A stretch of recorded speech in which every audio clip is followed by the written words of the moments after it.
The first thing you're going to want to do is to read the instructions from beginning to end.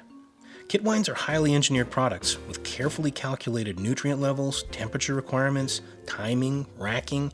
If you haven't read the instructions carefully, you might miss something that'll seem obvious in hindsight, but could make your wine experience confusing. This also brings up an important point.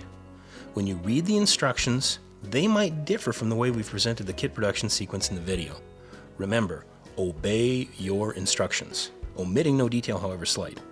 We're necessarily genericizing the procedures here a bit to cover as wide array as possible of kits. If your kit instructions have a process or procedure that seem out of sequence, please follow that.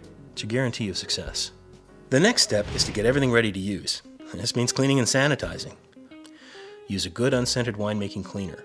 You can't use household cleaners because many of them contain high levels of industrial perfumes, which sink into equipment and stay.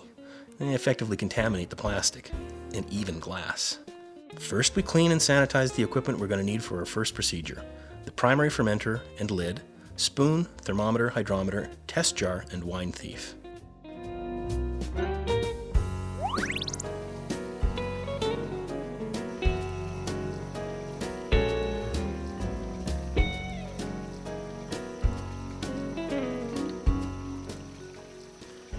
Once the equipment is clean and very well rinsed with water, you can sanitize it.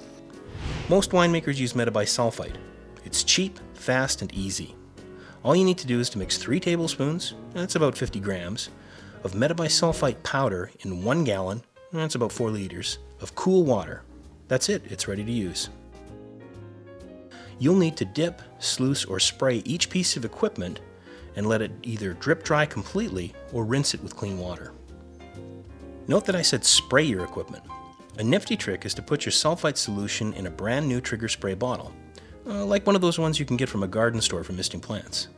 A couple of quick spritzes and you've conveniently and easily coated even larger unwieldy objects in your sanitizing solution. If you keep the container of sulfites tightly sealed, it'll last for a couple of months at room temperature before you have to make a fresh batch.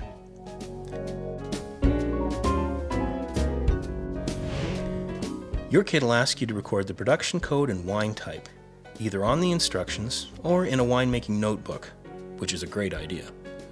That production code is actually printed on a peel-off label that's easy to pull out and paste into your instructions or record book. Recording this information is a crucial step in ensuring the success of your kit. If you have a problem or even just a question about it and call your retailer, the very first thing they're going to ask is, do you have the date code? With that code, WineXpert can tell you everything about that kit and help narrow down any issues you might have. Another good reason to write down this information is the opposite. What if it's really good? Will you remember the name of the kit, the specific brand and type, when it's aged for a year or two? Writing it down in a notebook will also let you record your later impressions of the wine as it ages. Good record keeping will help you repeat successes. One last little thing will make your life easier. You should pre-mark your fermenter at the 23-liter level.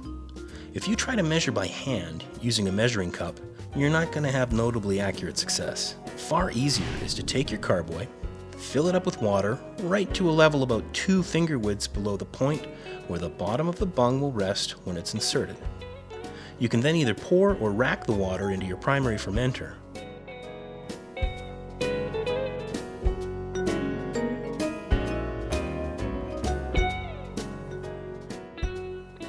When it's settled down, take a permanent felt marker and draw a line at the 23-liter level.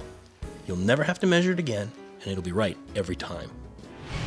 Open up the kit box again and check your contents. Some kits not only have more than 1 packet of each type of ingredient, others actually have more than 1 bag of juice. Consult the instructions.